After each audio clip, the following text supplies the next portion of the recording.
आज की बोध कथा। एक सम्राट के बड़े वजीर की मृत्यु हो गई थी। उसके समक्ष राज्य के सर्वाधिक बुद्धिमान व्यक्ति को चुनकर वजीर बनाने का जटिल सवाल था। फिर अनेक प्रकार की परीक्षाओं के द्वारा अंततः 3 व्यक्ति चुने गए। अब उन 3 में से भी एक को चुना जाना था। उसकी निर्णयात्मक परीक्षा के लिए एक दिन पूर्व ही ये अफवाह उड़ा दी गई थी कि सम्राट उन्हें एक ऐसे कक्ष में बंद करने को है जिसके द्वार पर राज्य के कुशलतम यांत्रिकों द्वारा निर्मित एक ऐसा अद्भुत ताला लगा दिया जाएगा जिसे कि जो गणित में सर्वाधिक प्रतिभाशाली होंगे वही खोलने में समर्थ हो सकते हैं। उस रात्रि उन 3 व्यक्तियों में से जो 2 थे वो चिंता और उत्तेजना के कारण सो ही नहीं सके। वो रात भर तालों के संबंध में लिखे गए शास्त्रों को पढ़ते रहे, गणित के नियमों और सूत्रों को समझते रहे। सुबह तक तो इतने ज़्यादा वो गणित से भर गए थे कि 2-2 जोड़ना भी शायद उनसे संभव नहीं होता। राजमहल जाते समय उन्होंने गणित की कुछ पुस्तकें भी अपने वस्त्रों में छिपा ली थी, जिनकी किसी भी समय शायद आवश्यकता पड़ जाए। अपनी दृष्टि में वे सब भांति तैयार थे। यद्यपि शास्त्रों के साथ रात्रि जागरण करने के कारण उनके मन ठिकाने पर तो थे नहीं।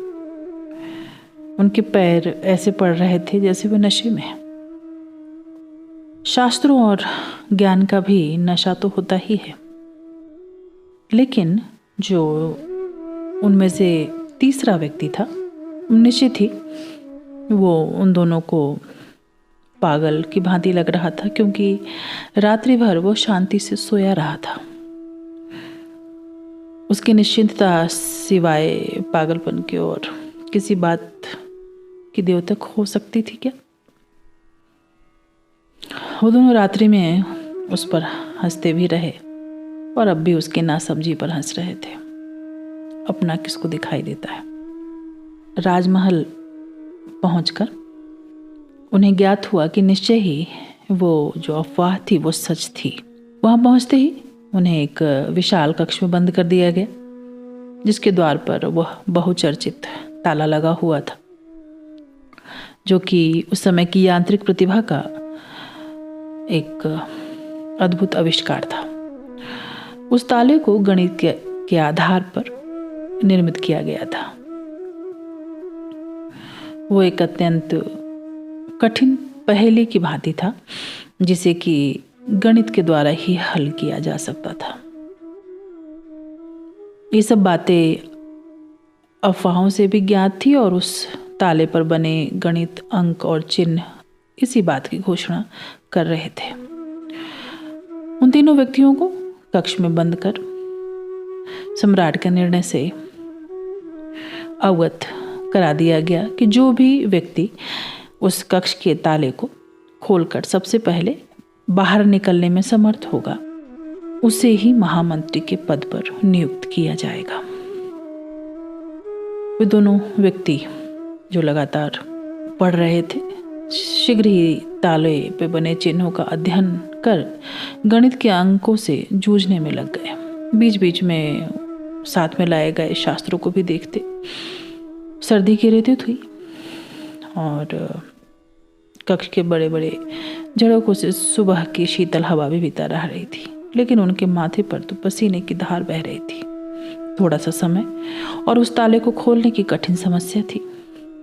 शीघ्र ही उनके जीवन का भाग्य निर्णय होने वाला था। इससे उनकी बेचैनी और घबराहट स्वाभाविक ही थी। उनके हाथ भी कांप रहे थे, श्वास की गति भी तेज हो गई थी। वे कुछ लिखते थे पर लिखा कुछ जाता था, इतनी बेचैनी थी। लेकिन जो व्यक्ति रात भर सोया रहा उसने ना तो तालों का ही अध्ययन किया और ना ही कोई कलम उठाई, ना कोई गणित हल किया। वो तो शांति से आंखें बंद कर बैठा था। उसके चेहरे पर कोई चिंता नहीं थी, न उत्तेजना थी। उसे देखकर ऐसा भी नहीं लगता था कि जैसे वो कुछ सोच रहा हो। उसके भाव और विचार बिल्कुल निर्वात गृह में स्थिर दीप शिखा की भांति मालूम होते थे। वह एकदम शांत, मौन और शून्य में जी रहा हो जैसे।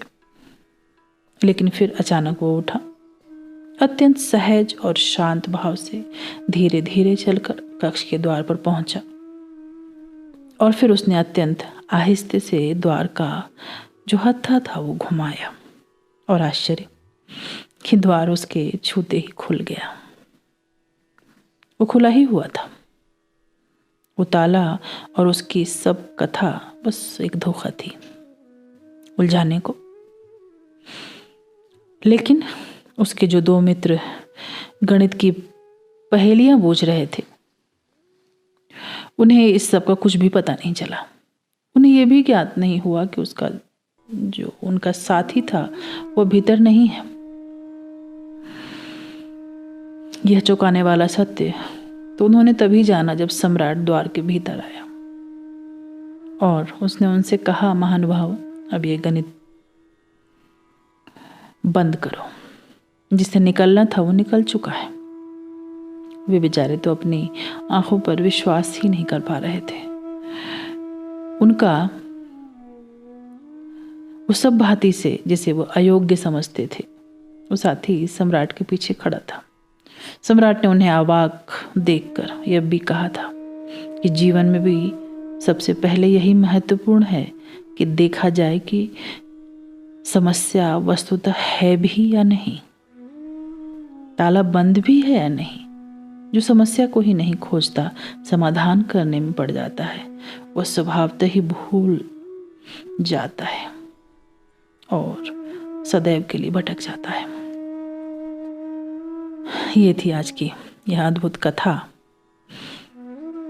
क्या नहीं लगता कि ऐसा ही कुछ परमात्मा के संबंध में भी, या सत्य के संबंध में भी, ईश्वर के संबंध में कहें, अल्लाह के संबंध में कहें, ब्रह्म के संबंध में जो भी नाम देना चाहें, उसके साथ भी ऐसा ही है कि उसका द्वार तो सदैव ही खुला है, पर उन पे लगे तालों की अफवाहें नहीं लगता कि एकदम असत्य है, कि उनके द्वार से प्रवेश पाने के लिए उत्सुक उम्मीदवार उन तालों के भय से शास्त्रों के साथ बंध जाते हैं, और ये फिर ये शास्त्र सिद्धांत उनके लिए ताले बन जाते हैं, और फिर वो द्वार पर बैठकर ही बाहर प्रतीक्षा करते रह जाते हैं, उन पहेलियों को पूछते रह जाते हैं। मुश्किल से ही कोई इतना दुस्साहस करता है कि बिना शास्त्रों के ही सीधा उसके द्वार पर पहुंच जाता है, और जिन्होंने भी जाना है उन्होंने पहुंचकर ऐसा ही पाया है। लेकिन जो भी पहले से वहां प्रविष्ट हो गए हैं, उन्होंने यही बताया है कि परमात्मा के द्वार बंद होने की खबर तो शैतान के द्वारा फैलाई गई झूठी अफवाह पर है, क्योंकि उसके द्वार तो सदैव खुले हुए हैं। सोचें, क्या प्रेम के द्वार कभी बंद हो सकते हैं? क्या सत्य के द्वार कभी बंद हो सकते हैं? और इस कहानी को सुनते सुनते ही आंखें बंद कर लें, गहरी सांस लें और अपनी बाहर छूटती हुई सांस के साथ महसूस करें कि क्या कोई तनाव है शरीर में, तो जाने दें उसे बाहर। श्वास भीतर ले रहे हैं नाक से ही, और जो श्वास बाहर आ रही है उसके साथ महसूस करें कि शरीर का सारा तनाव बाहर बह रहा है, जा रहा है। जुबान, गले, कंधे सबको आराम दें, पैरों को आराम दें, पेट को, जांघों को।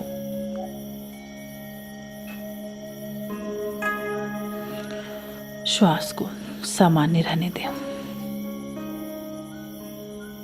कितना कुछ तनाव बना होता है हमारे शरीर में।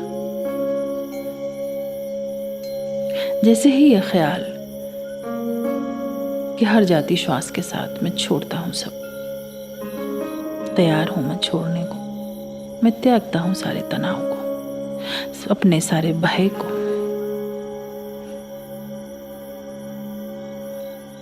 इस जाती श्वास के साथ अपने क्रोध को,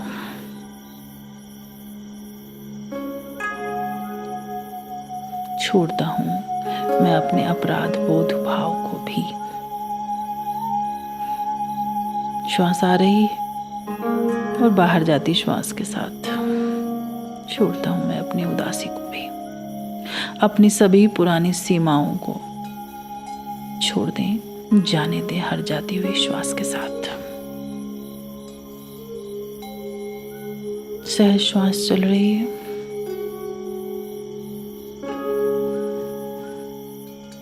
सभी तनावों को छोड़ता हूं मैं और मैं बहुत शांत हूं, अपने साथ खुश, अपने जीवन की प्रक्रिया, सहज प्रक्रिया के साथ बिल्कुल शांत बैठा हूं, सुरक्षित हूं। थोड़ी देर करें इस भावना को। सॉफ्ट संगीत चल रहा है। श्वास लेना और हर जाती श्वास के साथ छोड़ने का भाव।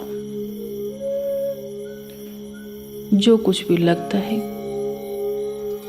कि यह मेरे लिए तनाव है, अवसाद है, कोई चिंता, कोई ऐसी बात या अकेलापन या कोई क्रोध, किसी बात का थोड़ी देर भावना करें और हर जाती श्वास के साथ या भीतर ही भीतर भाव करें कि मैं उसे छोड़ता हूं। कम से कम 3-4 बार इस प्रक्रिया को आप दोहराएं। श्वास लेना, जाती श्वास के साथ अपने सभी तनावों को जाने देना और फिर यह भाव करना कि मैं शांत स्थिर बैठा हूं। वहीं से सत्य में प्रवेश होता है, वहीं से ब्रह्म में प्रवेश होता है, जहां हम सहज, शांत, स्थिर, मौन हो जाते हैं। इस कहानी को सुनने का यही आशय था कि जाने क्या कुछ तनाव हमने बना रखे हैं, क्या सच में वो हैं भी या नहीं। गौर से आत्ममंथन करने का समय रहे, बैठा करें, देखें और जाने दें सजगता से। और फिर थोड़ी देर रिलैक्स ध्यान के लिए बैठे कि जहां कुछ भी नहीं करना, चुपचाप शांत मौन बैठना, सहज श्वास का आना और जाना। और कुछ है जो जागता है, जो दृष्टा है। बैठे, फिर 3 बेल्स के साथ ये सेटिंग पूरी हो जाएगी।